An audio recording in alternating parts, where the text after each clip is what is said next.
आपकी वोट एक अमानत है, उसको किसी भी चीज़ के अगेंस्ट कंप्रोमाइज़ ना करें। मैं आपसे ये दावा करता हूँ कि जब आप अमानत समझ के ये वोट मुझे देंगे तो इंशाल्लाह मैं उसमें ख़यानत नहीं करूँगा। अगर ख़यानत करूँगा ये मेरा और मेरे अल्लाह का मामला होगा। अस्सलाम वालेकुम नाज़रीन, आपका मेज़बान वकार हैदर चौहान आपकी खिदमत में हाजिर है और आप देख रहे हैं पीके न्यूज़। नाज़रीन, इस वक्त हम मौजूद हैं इस्लामाबाद के इलाका सुहान के अंदर। मेरे साथ आज जो शख्सियत मौजूद है राजा अकील अहमद अब्बासी साहब, ये यहाँ के आज़ाद कैंडिडेट हैं चेयरमैन के। अस्सलाम वालेकुम जी। वालेकुम अस्सलाम। सबसे पहले तो वकार भी मैं आपका शुक्रिया अदा करूँगा और आपके चैनल पीके न्यूज़ का शुक्रिया अदा करूँगा कि आप लोगों ने हमें टाइम दिया और अपना मंशूर बताने के लिए आपने हमें टाइम दिया। जो आपने सवाल किया है कि मैंने आज़ाद इलेक्शन लड़ने का क्यों मतलब एक पैनल अपना बनाया और मेरा आज़ाद इलेक्शन लड़ने का मकसद क्या है, मैं शार्ट आपको बता दूं कि आज़ाद ये जो इलेक्शन लड़ने का मकसद वो सिंपल इतना था कि हम बेसिकली जो ये जो टोले हैं, ये दो टोले जो पहले से कहते हैं कि हम यहाँ पे यूनियन कौंसिल सुहान में काम कर रहे हैं, ये पिछले 50 साल से इसी तरह इनकी फैमिलियाँ सियासत में इन हैं और ये लोग इलाके को हमेशा वोट लेकर इस यहाँ से मैंडेट लेकर इसको कैश करते हैं अपनी ज़ाती मफाद के लिए। तो हमने इस दफ़ा एक स्टैंड लिया है। मेरे साथ अल्हम्दुलिल्लाह मेरा यूथ का ग्रुप है, पूरा पैनल अल्हम्दुलिल्लाह पढ़े लिखों पर है, पढ़े लिखे लड़कों पर मुश्तमिल है अल्हम्दुलिल्लाह।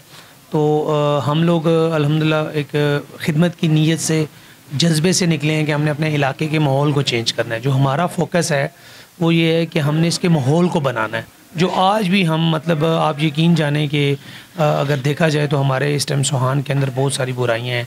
हमारे बच्चों की इज़्ज़त महफूज नहीं है, हमारे बच्चियों की नहीं है। हमारे माहौल में मतलब मंशियात का, इन चीज़ों का, चोरी डकैती का अमल बहुत ज़्यादा है, चेक एंड बैलेंस नहीं है, थाना कल्चर, ये सारी चीज़ें हमने अपने मंशूर में ऐड की हुई हैं। और इंशाल्लाह अल्लाह ताला से उम्मीद है कि हम अपनी पूरी एफर्ट कर रहे हैं, पूरी मेहनत कर रहे हैं। और ये जो दो बड़े बुर्ज हैं और जो अपने आप को बड़ा टाइकून समझते हैं और अपने हमेशा ज़ाती मफाद इन्होंने कैश किए हैं, इनको इंशाल्लाह हम बताएंगे कि अल्हम्दुलिल्लाह सुहान की यूथ और अवाम अब समझती है कि उनके रोशन मुस्तकबिल के लिए कौन काम कर सकता है। अच्छा राय साहब, मुझे ये बताइएगा कि आप क्या समझते हैं कि जो सुहान की अवाम है उसकी सबसे बड़ी कौन सी महरूमियाँ हैं? यहाँ पे आप देखते हैं स्कूल हो गया, डिस्पेंसरी हो गई, बच्चों के लिए जो ग्राउंड है उसके मसाइल हैं, तो आप क्या समझते हैं कि कौन सी ज़्यादा जो है ना महरूमी है इस अवाम के लिए? सर, इसमें मैं आपको बताता चलूँ कि हमारा जो सुहान है वो 90% आबादी ऐसी है जो मिडिल क्लास लोग हैं और मज़दूर तबका है हमारा, जो सुबह दिहाड़ी लगाता है और शाम को अपने बच्चों की परवरिश करता है। तो यहाँ पे सबसे बेसिक जो हमारा प्रॉब्लम है वो ये है कि हमने जो भी डिस्ट्रीब्यूशन की है वो इक्वल डिस्ट्रीब्यूशन नहीं की। मतलब किसी भी लिहाज से अगर देखा जाए हमारा कोई चेक एंड बैलेंस नहीं है। हमारा एक लेबर, एक मज़दूर, एक घर का मतलब फ़र्द है जो फ़र्द वाहिद है कमाने वाला, और उसके इनकम अगर 10,000 है तो उसको वो डिवाइड ही नहीं कर सकता कि वो मेडिकेशन पे क्या डिवाइड करे, एजुकेशन पे क्या डिवाइड करे, क्योंकि बेसिक नीड्स यहाँ पे हमारी हैं ही नहीं, शुरू दिन से नहीं है। आपने डिस्पेंसरी की बात की या एजुकेशन की बात की तो वो वही चीज़ें चल रही हैं जो आज से 50 साल पुरानी चल रही थी। जब से इस्लामाबाद बना है, कैपिटल बना है, तब से जो प्लानिंग हुई थी तब से लेके अभी तक वही चीज़ें चल रही हैं। हालांकि अगर वो 5 लाख लोगों के लिए प्लानिंग हुई थी तो आज 60 लाख लोगों का इस्लामाबाद है, तो उसमें कुछ भी इजाफा नहीं हुआ। तो हम इंशाल्लाह एक कैलकुलेशन, एक फोरकास्टिंग करेंगे अपने लोगों के बारे के लोगों के लिए कि फ्यूचर आज हमारी ज़रूरत क्या हैं, कल 5 साल क्या हों, 5 साल बाद क्या होंगी। तो ये पूरा प्रोसेस हम इंशाल्लाह कंप्लीट करेंगे। हमारे पास टीम भी है और हम इंशाल्लाह इसको एक प्रॉपर प्लान के साथ एक सिस्टम बनाएंगे जिसमें लोगों के लिए उनकी ज़िंदगी गुजारने के लिए आसानियाँ पैदा कर सकें, उनकी कम उसमें इनकम में। कौन कौन सी प्रायोरिटी पे आपके, मिसाल के तौर पे आप जीत जाते हैं, यहाँ से आप सीट विन करते हैं, तो उसके बाद आप समझते हैं कि यार फ़लाँ चीज़ ज़रा सबसे पहले होनी चाहिए, ये आवाम ज़्यादा इससे ज़्यादा महरूम है, ठीक है, वो कौन सा काम होगा? सर, वो अगर देखा जाए तो मेरा सबसे पहला जो फोकस है वो ये है कि हमने अपने बच्चों को, जैसे मैं अपने बच्चों के लिए तालीम के लिए परेशान होता हूँ, उनका फ्यूचर बनाने के लिए सोचता हूँ, इसी तरह मैंने अपने यूसी के बच्चों के लिए सोचना है। सबसे पहले अगर एक बच्चा जो मतलब मैं कहता हूँ कि उसका बाप अगर रेडी बान है, मतलब वो दिन दिहाड़ी मजदूरी करता है, उसका बच्चा भी इंशाल्लाह स्कूल जाएगा, ये मेरा आपसे वादा है। हम पूरा सर्वे करेंगे इस बात पर। एजुकेशन पर मैंने फोकस करना है क्योंकि जब हर घर में तालीम जाएगी, भले वो किसी भी लेवल की जाएगी, तो फ्यूचर में वही बच्चा अपने माँ बाप के लिए कुछ ना कुछ करेगा और वो अपनी महरूमियों को दूर कर सकेगा। तो एजुकेशन पे हमारा बहुत बड़ा फोकस है।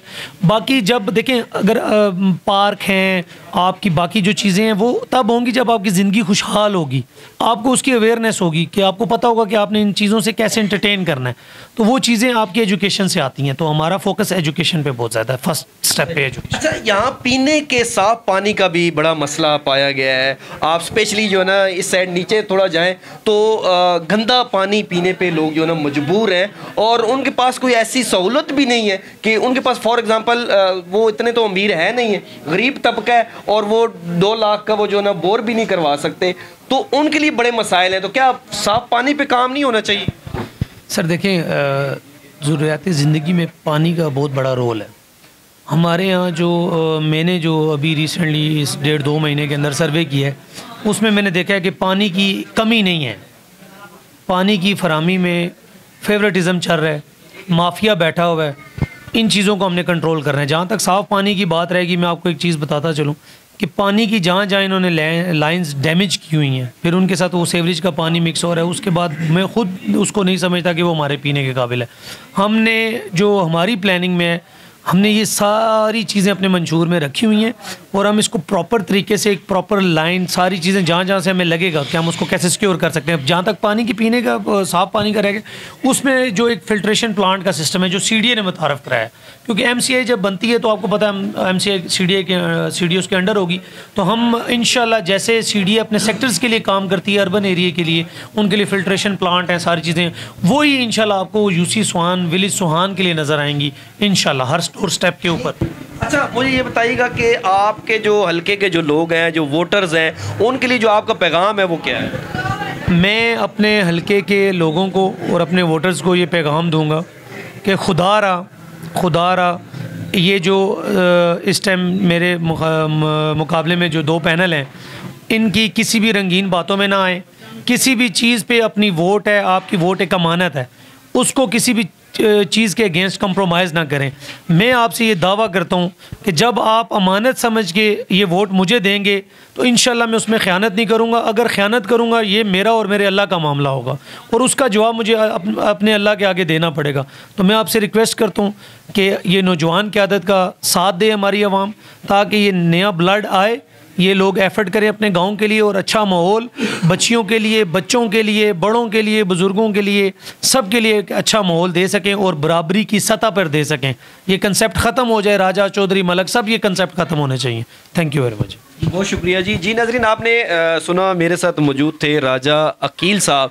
ये यहाँ के आज़ाद कैंडिडेट हैं UC सोहान के, और इनका कहना ये था कि अगर मैं यहाँ से सीट विन करता हूँ तो सबसे पहले साफ़ पानी जो है ना वो उसके ऊपर काम किया जाएगा, और जो एजुकेशन है, एजुकेशन के ऊपर जो है ना बहुत ज़्यादा फोकस किया जाएगा, क्योंकि जब यहाँ की जो बच्चे हैं, जो यूथ है, वो ज़्यादा जब पढ़े लिखेंगे तो दूसरे जो मसाइल हैं वो ऑटोमेटिकली हल होते जाएंगे, और जो बच्चों के लिए ग्राउंड है, वह जो दीगर ज़रूरियात है इस UC की, वो मेरी पहली प्रायोरिटी होगी। इसी के साथ अपने मेज़बान वकार हैदर चौहान को इजाज़त दीजिए। अल्लाह ने के बाद।